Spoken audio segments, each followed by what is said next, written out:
유시민선 작가가 쓴 표현의 기술이라는 책에 보면요, 우리 뇌에는 폐쇄적 자기 강화 메커니즘이라는 게 있다고 합니다. 이 폐쇄적 자기 강화 메커니즘, 말이 좀 어렵잖아요. 좀 쉽게 말하면 이런 거예요. 자기 생각을 바꾸지 않으려고 하는 강한 고집이 이 우리 뇌 속에 있다는 거예요. 누구에게나 다 이런 게 있는 거예요.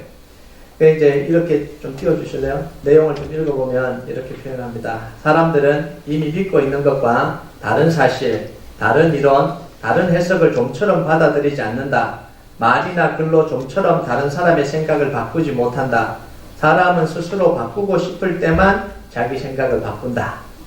이 마지막 말이 참 의미가 있잖아요. 사람은 자기가 바꾸고 싶을 때만 자기 생각을 바꾼다는. 여러분, 다른 사람을 설득해보려고 한 사람, 노력해본 사람은요, 다른 사람의 생각을 바꾸는 게 이게 얼마나 힘들다는 걸 알고 있습니다. 특히 자기 신념이라고 생각되는 부분에는 누가 무슨 이야기를 해도요, 조금도 바뀌려고 하지 않습니다. 심지어 틀렸다라는 증거를 다 갖다 대고요, 증명을 다 해줘도 알겠는데 그래도 내 마음대로 할 거야. 이게 사람들의 결론이에요. 여러분, 그러니까 사람은 스스로 바꾸고 싶을 때 자기 생각을 바꾼다는 이 말이 참 정말 맞는 이야기입니다. 그래서 내가 누군가를 설득했다 좋아하지 마세요. 여러분이 설득한 게 아니고 자기가 생각을 바꾸고 싶어서 바꾼 거예요. 그러니까 이게 사람이 얼마나 이게 힘든 거예요. 믿음은 자기 생각을 바꾸는 일입니다. 근데 믿는다는 게 이게 얼마나 어려운 거예요. 내 생각을 바꿔야 되는데, 여러분, 성령이 아니고는 예수를 주시라고 시인할 수 없다. 이게 참 은혜스러운 말인데요, 그 정도 사람의 마음이 안 바뀐다라는 거예요.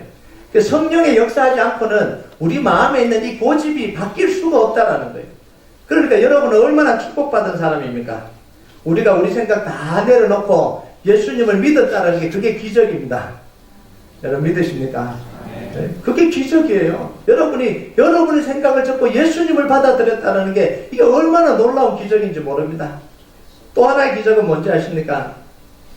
한 사람이 하나님의 말씀을 듣고 자기 생각을 바꾼다는 게 이게 얼마나 큰 축복인지 모릅니다. 자기 고집이 꺾여지고 말씀이 들어왔을 때 이 말씀이 내 안에서 아멘으로 받아지고요, 그 말씀 때문에 내가 행동할 수 있다면 이것보다 더 큰 축복이 없는 거예요. 그래서 예수님이 씨 뿌리는 비유에서 옥토 비유를 하셨잖아요. 이 옥토가 뭐냐면 이런 거예요. 하나님 말씀이 들어왔을 때 자기 생각을 바꾸는 그 사람의 마음이 옥토인 거예요. 깨끗한 마음, 이런 마음이 아니라 하나님 말씀이 들어왔을 때 내 고집, 내 생각을 바꿔서 하나님의 말씀을 내 가슴 속에 품는 것, 이게 바로 옥토인 거예요. 그 사람에게 30배, 60배, 100배의 결실이 맺혀지는 거예요. 여러분, 여러분의 마음속에 이 말씀의 열매가 맺혀지는 축복이 있길 주님의 이름으로 축복합니다. 네. 예, 오늘 말씀은 지난주에 이어서 아하스 왕의 이야기입니다. 아람 왕과 북왕국의 이 동맹군이 쳐들어온다는 소식에 지난주에 보면 아하스 왕이 벌벌벌 떨었잖아요. 이게 어떻게 할 방법이 없으니까 벌벌벌 떨은 거예요. 그래서 이사야 선지자가 하나님의 약속의 말씀을 아하스에게 전해주었습니다. 그게 이사야 7장 4절이잖아요. 그에게 이르기를 너는 삼가며 조용하라. 그 신과 아람과 르말랴의 아들이 심히 노할지라도 이들은 연기나는 두 부지깽이 그루터기에 불과하니 두려워하지 말며 낙심하지 말라. 이게 지난주에 선포했던 하나님의 약속의 말씀 아닙니까? 연기나는 부지깽이에 불과하다는 것. 불을 당장 사를 것 같지만 그렇지 않고 연기나다가 꺼져버리는 부지깽이라는 거예요. 지난주에 이렇게 설교하고 나니까 부지깽이가 뭔지 모르는 분들이 계시더라고요. 그럼 왜 부지깽이를 모르십니까? 시골에서 안 살아서 그렇습니다. 이 부지깽이가 뭐냐면, 불태울 때 쓰는 불쏘시개 이런 사람도 있는데, 불쏘시개는 불이 너무 잘 타요. 그 불쏘시개가 아니에요. 이 아궁이에 이렇게 불을 넣다 보면 장작을 이렇게 넣어요. 그러면 이게 꽉 막혀 있으면 바람이 잘 안 통하잖아요. 그럼 불이 잘 안 탑니다. 그럼 이런 긴 막대기를 가지고 이 장작을 이리저리 조금 이렇게 옮겨주고 공간을 만들어줘야 이 산소가 통하고요, 불이 잘 타오르게 됩니다. 그래서 긴 막대기 그걸 부지깽이라고 불러요. 근데 이 부지깽이는 이 잘 타는 나무를 하는 게 아니고 생나무를 잘라서 이렇게 하거나 아니면 단단하고 불이 안 타는 그런 나무를 가지고 합니다. 그러니까 이렇게 불 안에 이렇게 쑤신다 그러나요? 헛는다 그러나요? 이게 흩어도 불이 잠깐 붙은 것 같은데 이렇게 빼내보면 또 꺼져버리고 연기가 슉 나는 거예요. 이제 이해가 되십니까? 네, 그게 부지깽입니다. 네, 그러니까 그런 부지깽이에 불과하다는 거예요. 불이 탈활 타는 이 장작이 아니고 부지깽이, 연기나는 부지깽이에 불과하다는 거예요. 그러면서 하는 말이 너희는 굳게 믿지 아니하면 너희가 굳게 서지 못하리라. 이 하나님이 약속하신 이 약속의 말씀을 굳게 믿지 않으면 구원 얻지 못하리라. 이런 거였습니다. 자, 두려워 떨고 있는 아하스 왕에게 이런 하나님의 놀라운 구원의 약속의 말씀이 선포됐습니다. 그 다음에 하신 말씀이 바로 이거예요. 내가 너를 구원하는 증거를 보여줄 테니까 어떤 표적이라 구해도 내가 그거 보여주겠다라는 거예요. 여러분 11절을 한번 읽어볼까요? 11절 시작. 너는 내 하나님 여호와께 한 징조를 구하되 깊은 데서든지 높은 데서든지 구하라 하시니. 이게 뭐야? 못 믿어지잖아요. 너 못 믿을 것 같으니까 네가 무슨 요구를 하더라도 내가 그 증거를 할 수 있다는 증거를 보여주겠다라는. 깊은 데서 구하든지 높은 데서 구하는 건 이게 뭐냐면 어떤 어려운 일을 요구해도 내가 그게 일어나는 걸 증명해 보이겠다, 이런 이야기입니다. 저는 하나님이 지금 아하스 왕에게요 파격적인 이야기를 하는 거예요.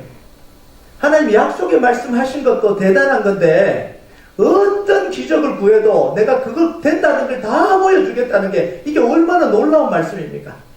여러분, 하나님이 어느 누구에게도 이렇게 해보신 적이 없어요. 하나님이 약속하시면 하나님 제가 못 믿어요. 그러니까 하나님이 증거를 보이죠. 사람들이 그랬죠. 하나님이 그러신 적은 없어요. 하나님이 기드온에게 큰 용사여 내가 너와 함께한다.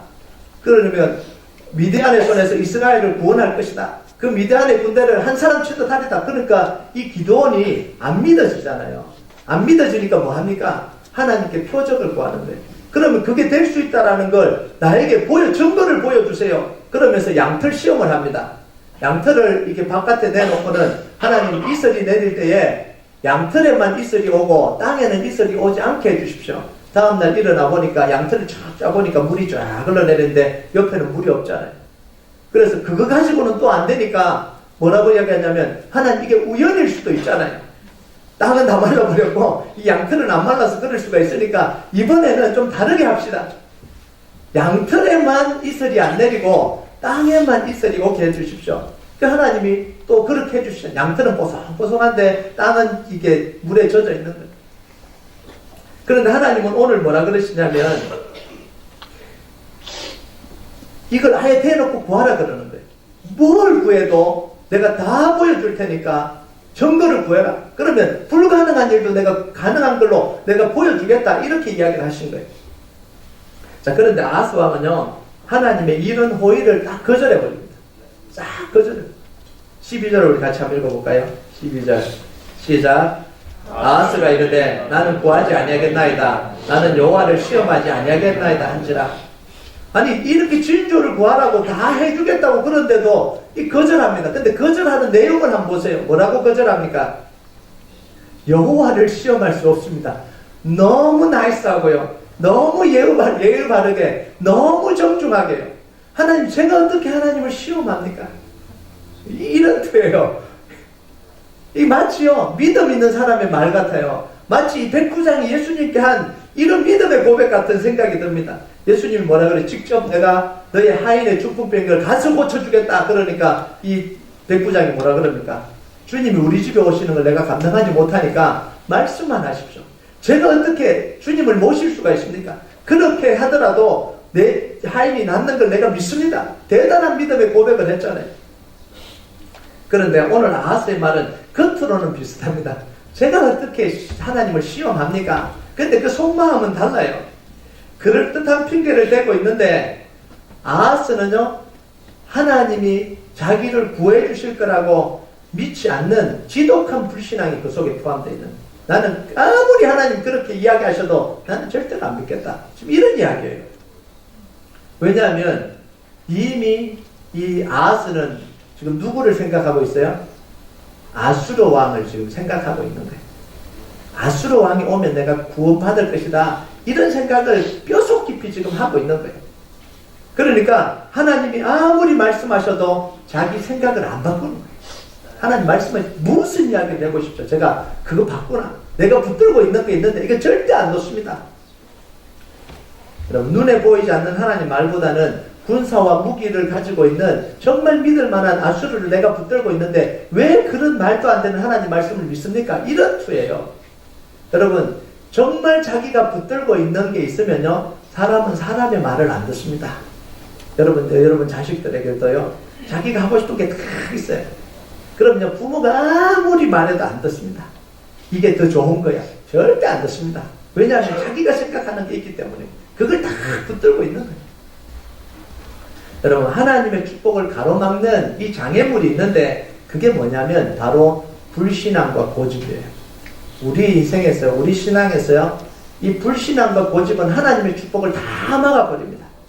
아하스 왕은 하나님 이렇게 명확하게 말씀하시는데도 자기 생각을 바꾸지 않습니다. 자기 고집을 꺾지 않습니다. 여러분, 아하스가 왜 고집을 부렸을까요? 물론 이 아수르라는 나라가 있지만요, 그보다 더 근본적인 문제는 뭐냐면 하나님의 말이 믿어지지가 않는 거예요. 안 믿겠다라는 거예요. 그런 말 안 믿겠다라는 거예요. 여러분, 고집은 뭐하고 연결되어 있냐면 반드시 불신앙과 연결이 되어 있습니다. 절대 그냥 고집 부리지 않습니다. 안 믿어지니까 고집을 부리는 거예요.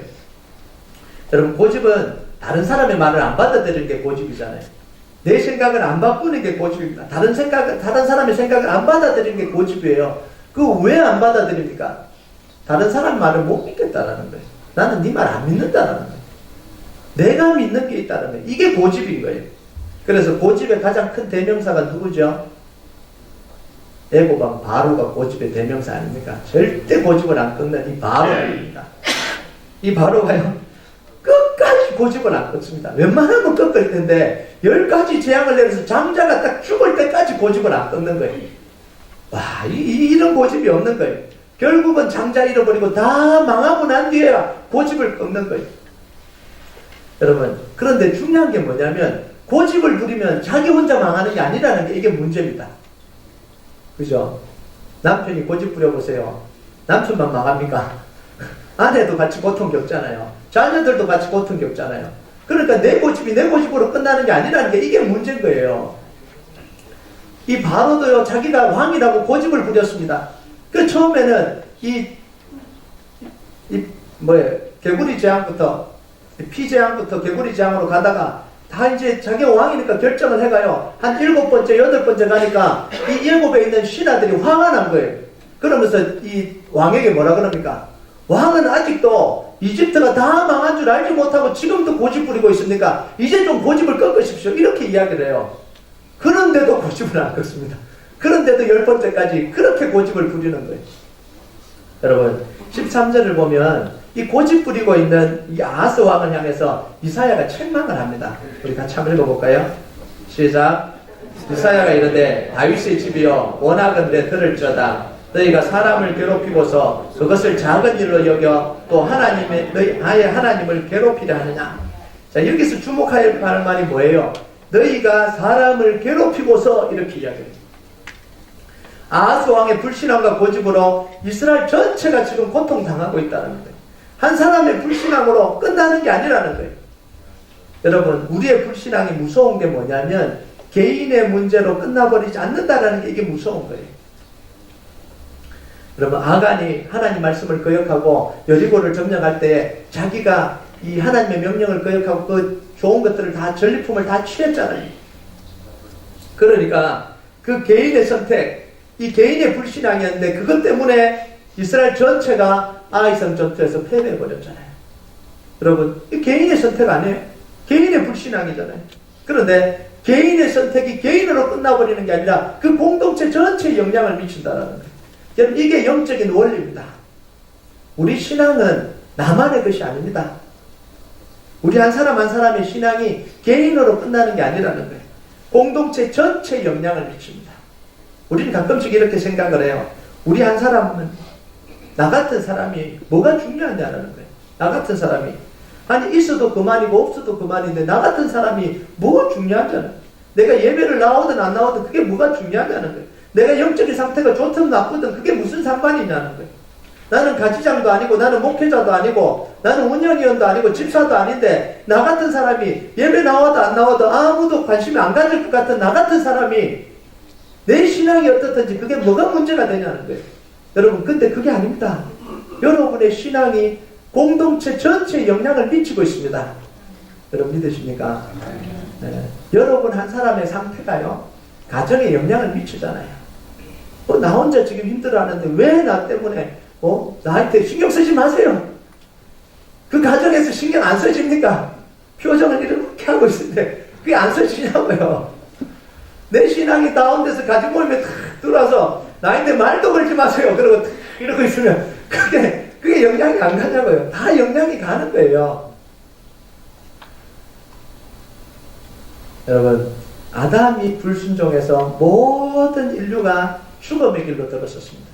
아담 개인이라고 생각했어요. 그런데 아니에요.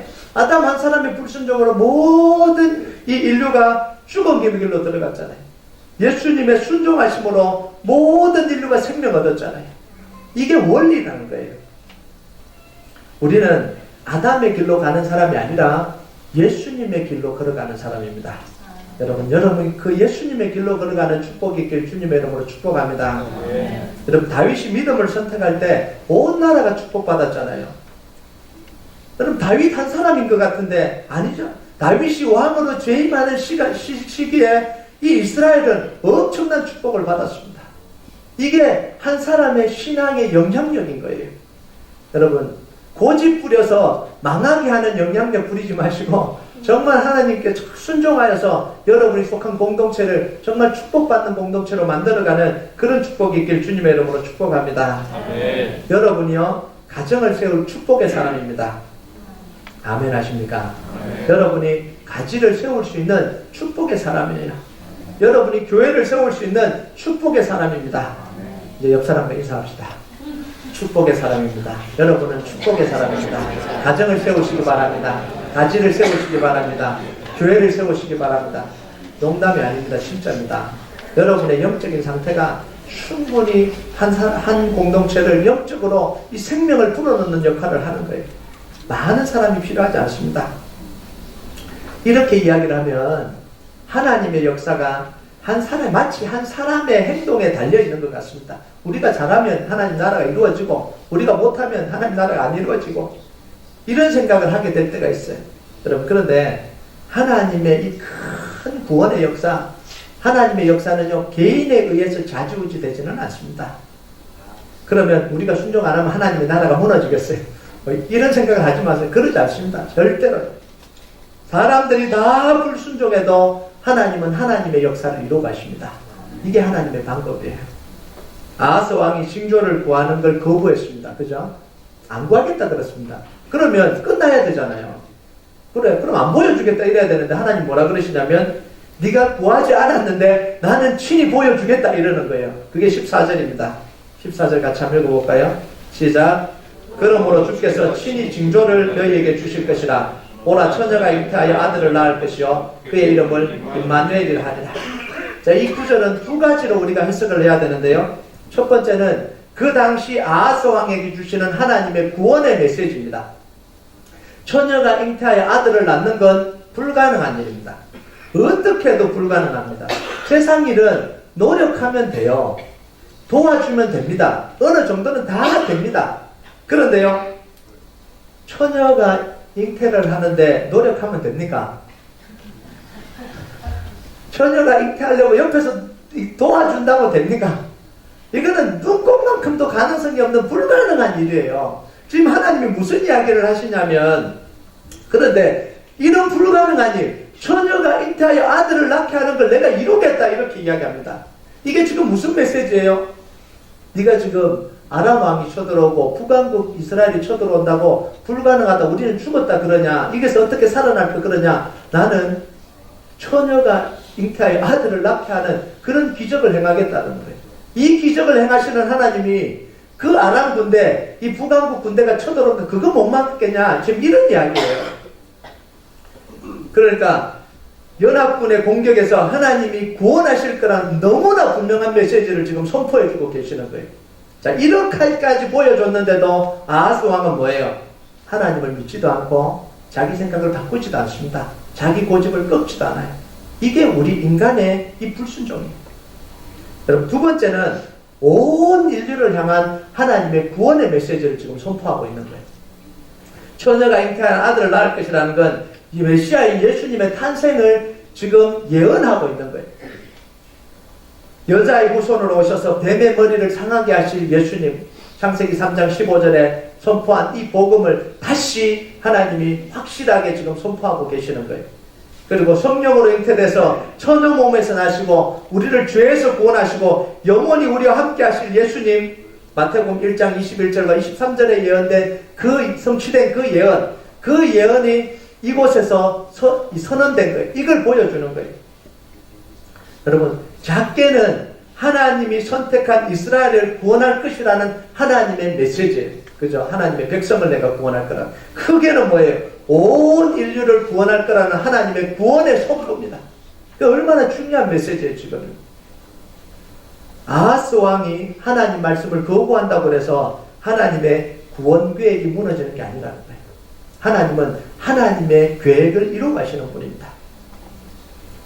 여러분, 잘 이제 좀 보면요. 아하스가 불신앙을 고집했는데도 하나님의 역사가 이루어집니다. 하나님의 구원 역사가 이루어져요. 16절과 17절을 한번 볼까요? 16절, 17절 시작. 대저 이 아이가 악을 버리며 선을 택할 줄 알기 전에 내가 미워하는 두 왕의 땅이 황폐하게 되리라. 여호와께서 에브라임이 유다를 떠날 때부터 당하여 보지 못할 날을 너와 내 백성과 내 아버지 집에 임하게 하리니 곧 아수르 왕이 오는 날이니라. 자, 하나님이 아수르를 사용해서 남한국 유다를 공격하는 두 나라를 제거했습니다. 불순종했는데도 불구하고요, 아하스가. 자, 아람은 아수르의 속국이 되어버렸고요. 북왕국 이스라엘은 아수르에 점령당해서 나라가 망해버렸습니다. 자, 근데 여기서 우리가 좀 봐야 되는 게 이거예요. 아하스 왕이 하나님을 믿지 않았는데도 불구하고 망하지 않고요, 아수르를 통해서 구원을 받았습니다. 이걸 어떻게 지금 설명을 해야 되냐는, 망해야 되잖아요. 망해야. 하나님을 거역했으니까 망해야 되는데 거역했음에도 불구하고 아수르를 통해서 구원을 얻었습니다. 자, 아하스 왕이 하나님을 믿고 의지해도 뭐예요? 하나님이 아수르라는 나라를 통해서 이 두 나라를 징벌하고 구원하실 겁니다. 아하스 왕이 하나님을 믿지 않고 아수르에게 조공을 바치고 부탁을 해도 아수르라는 나라가 올라와서 이스라엘을 구원할 겁니다. 뭐가 다릅니까? 이렇게 하든 저렇게 하든 지금 이스라엘은, 이 남한국 유다는 아수르의 손에서 구원 얻는 거 아닙니까? 뭐가 다르냐라는 거예요. 여러분, 이렇게 하든 저렇게 하든 아수르를 통해서 구원 얻는데 이게 뭐가 다르냐? 이 다른 말로 하면 이런 거예요. 우리가 믿고 하나님을 믿고 기도하고 정말 하나님을 붙들고 이렇게 해서 문제가 해결되든지, 내 방식대로 내가 돈을 가지고 해결하든지 문제가 해결됐는데 해결되면 되지, 그게 뭐가 다르냐는 거예요. 여러분, 무슨 말인지 이해가 되십니까? 여러분, 우리 그러잖아요. 왜 나는 문제가 생길 때마다 하나님 앞에 엎드려 기도해야 되고 울어야 되고 통에 자복해야 하나님 문제를 해결해 주시는데 저 사람은 누군지 모르지만 저 사람은 왜 기도도 안 하고 신앙생활도 안 하는데 왜 문제가 해결되냐는 거예요. 그럼 내가 이렇게 기도하는 게 무슨 소용이냐, 이런 일이 뭐예요? 의문이 생기잖아요. 여러분, 근데 비슷한 것 같은데 천양지차가 납니다. 아하스 왕이 하나님의 약속을 믿었을 때 하나님이 아수르를 사용해서 이 남한국 유다를 구했다면 그건 하나님의 역사예요. 아수르 왕이 구해준 게 아니라 하나님의 역사입니다. 그런데 남한국 유다가 아수르에 스스로 굴복해서 조공을 바치고 아수르가 와서 구해줬다면 그건 아수르 왕이 구해준 거예요. 벗어난 건 문제가 아닌데 별 차이가 없는데 문제는 뭐예요? 그 다음이라는 거예요. 그 다음이 문제입니다. 하나님이 아수르를 움직여서 두 나라의 공격을 저지시켰다면 남한국 유다는 하나님의 손에 그때부터 부강한 나라가 될 겁니다. 하나님의 역사가 일어나는 나라가 될 겁니다. 하나님은 아수르를 돌려보내버렸을 겁니다. 자, 그런데 아수르에 굴복해서 문제를 해결했기 때문에 어떻게 됐어요? 아수르의 종이 되어버린 거예요. 문제는 해결됐는데 아수르의 종이 되어버린 거예요. 하나님의 역사가 이스라엘 속에서 떠나버린 거예요. 일어나지가 않는 거예요. 여러분, 이 선택으로 남한국 유다는 지금 당장 문제는 해결했는데 그 이후로 아수르 손에서 더 큰 고통을 당하게 됩니다. 20절에 그 이야기가 나오는 거예요. 20절을 같이 한번 읽어볼까요? 시작. 그날에는 주께서 하수 저쪽에서 쇠내온 삭도 곧 아수르 왕으로 내 백성의 머리털과 발털을 미실 것이요 수염도 깎으시리라. 하나님이 지금 아수르를 통해서 이 남한국 유다를 크게 황폐하게 만드시겠다는 거예요. 이때부터 계속해서 이 남한국 유다는 아수르의 약탈에 시달립니다. 조금씩 다 약탈해 가요. 그러면서 땅이 황폐해져 버립니다. 그게 23절에서 25절까지 내용이에요. 땅이 황폐해서 이제는 포도나 포도밭에 이 찔레나무가 나고요. 이 땅이 다 황폐해져 버리는 거예요. 그래서 결국은 무너져 버리는 거예요. 나라가 무너져 버리는 거예요. 이 잘못된 선택 때문에, 이 불신앙의 선택 때문에 이 아수르를 통해서 구원 얻은 것 같은데 구원 얻은 게 아니더라는 거예요. 그 아수르 때문에 망해버리는 거예요. 여러분, 우리가요, 기도하면서 하나님을 붙들고 하나님이 응답해서 문제 해결되는 것과 내가 붙들고 있는 이걸 가지고, 돈을 가지고, 영향력을 가지고, 사람을 가지고 문제 해결하는 건 차원이 다르다라는 거예요. 돈을 가지고 해결하면 돈의 노예가 되는 거예요. 돈의 노예가 되는 거예요. 사람을 가지고 해결하면 사람의 노예가 되는 거예요. 그런데 하나님이 해결하시면 우리는 자유로워집니다. 오직 하나님만 우리 주인이 되는 거예요. 저는 이렇게 교회를 목회를 해오면서요, 늘 이야기를 하는 게 그런 겁니다. 우리 하나님의 능력으로 하자는 거예요. 여러분 생각을 해보세요. 교회가 세워지는데 사람들이 많아서, 누가 돈 많은, 이게 부자가 있어서 그 사람이 돈을 내서 교회가 세워졌다. 그 하나님의 역사가 아니에요. 그리고 나면 엄청난 문제가 생기겠죠. 그런데 우리는 너무너무 하나님 지나온 시간이 너무너무 감사한 거예요. 우리가 다 하나님의 능력을 보아서 왔잖아요. 네. 그렇게 하면, 목사님 제가 열심히 헌금을 냈는데 왜 그러십니까? 네. 그래요. 정말 열심히 했어요. 근데 그것보다 더 중요한 게 뭐냐면 하나님이 일하시는 게 중요한 거예요. 우리가 지금 하나님의 교회를 세워가는 건 뭐냐면 하나님이 역사하도록 기도하는 거예요. 우리가 40일 기도 대행진을 해가는 이유가 뭡니까? 하나님이 세우시는 걸 우리가 경험하자는 거잖아요. 네, 여러분, 그래서 그 마음으로 여러분 동참해 주시기 바랍니다. 40일 기도 대행진, 하나님이 교회를 세우시고 하나님이 회복시키고 하나님이 일으키는 걸 우리가 함께 봐가는 거예요. 자, 그러면 이제 이 마지막으로 좀 질문을 던져야 되는데요. 우리는 왜 이렇게 하나님 말씀 앞에 우리 생각을 못 바꿀까요? 왜 이렇게 하나님 말씀 앞에 왜 이렇게 고집부리냐는 거예요. 뭐 여러분에게 하는 이야기가 제 이야기. 네. 왜 이렇게 생각을 못 바꾸고 왜 고집을 부릴까요? 제일 첫 번째는 뭐냐면 불신앙 때문에 그래요. 불신앙. 하나님 말씀이 믿어지지가 않는 거예요. 그렇게 말씀하시는데 안 믿어지는 거예요. 그러니까 고집 부릴 수밖에 없고 불신앙할 수밖에 없잖아요. 두 번째는 뭐냐면 하나님을 오해하고 있기 때문에 그래요. 오늘날 많은 크리스찬들이 하나님을 오해하고 있습니다.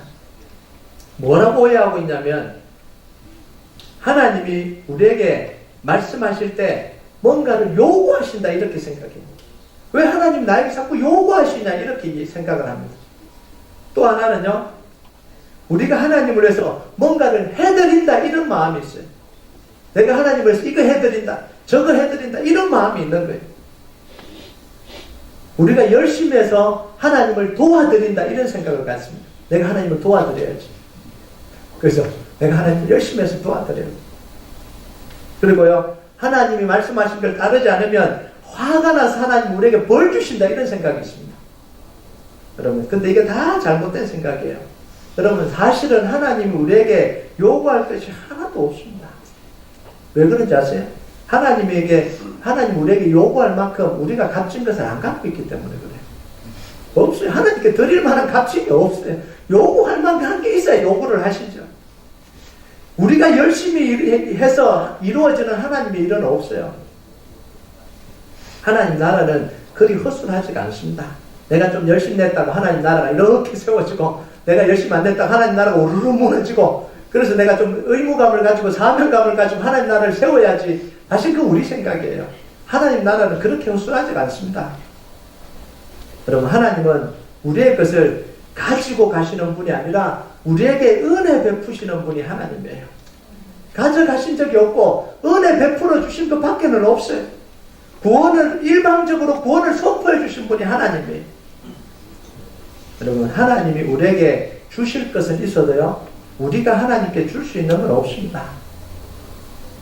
우리가 하나님을 해서 뭔가 해드려서 하나님의 계획이 잘 된 게 아니라 하나님이 우리를 복된 하나님이래 참여시켜 주셔서 우리가 잘 된 거예요.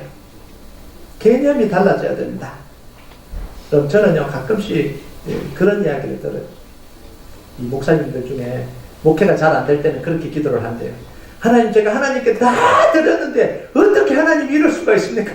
제 청춘도 바치고 제 거 다 바치고 제가 뭐 잘 먹고 잘 살라고 했습니까? 막 따지듯이 그렇게 기도를 한대요.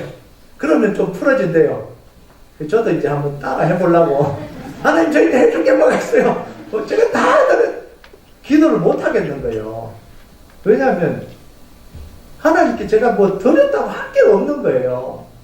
내가 다 뭘 드렸는데 하나님 저희한테 주신 것밖에 없는데 이거 염치가 없어서 그런 기도를 못 하겠는 거예요. 한 번은 작정하고 한번 해보려고. 하나님, 도대체 저희한테 왜 그러십니까? 그 다음 말이 안 나오는 거예요.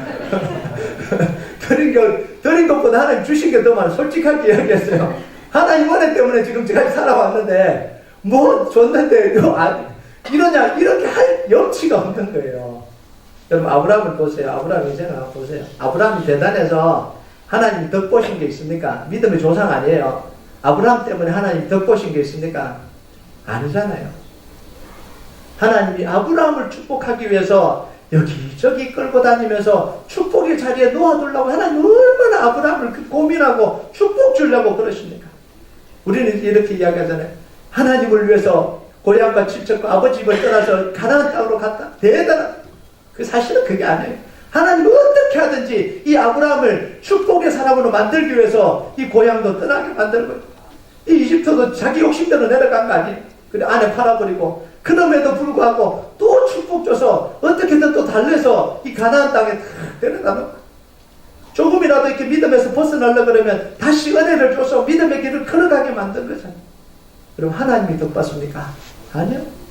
이 아브라함이 얼마나 하나님의 축복을 받았는지 모르잖아요. 이게 우리의 신앙이에요. 여러분, 사무엘을 보세요. 사무엘이 깨끗해서 대단해서 하나님이 잘 됐습니까?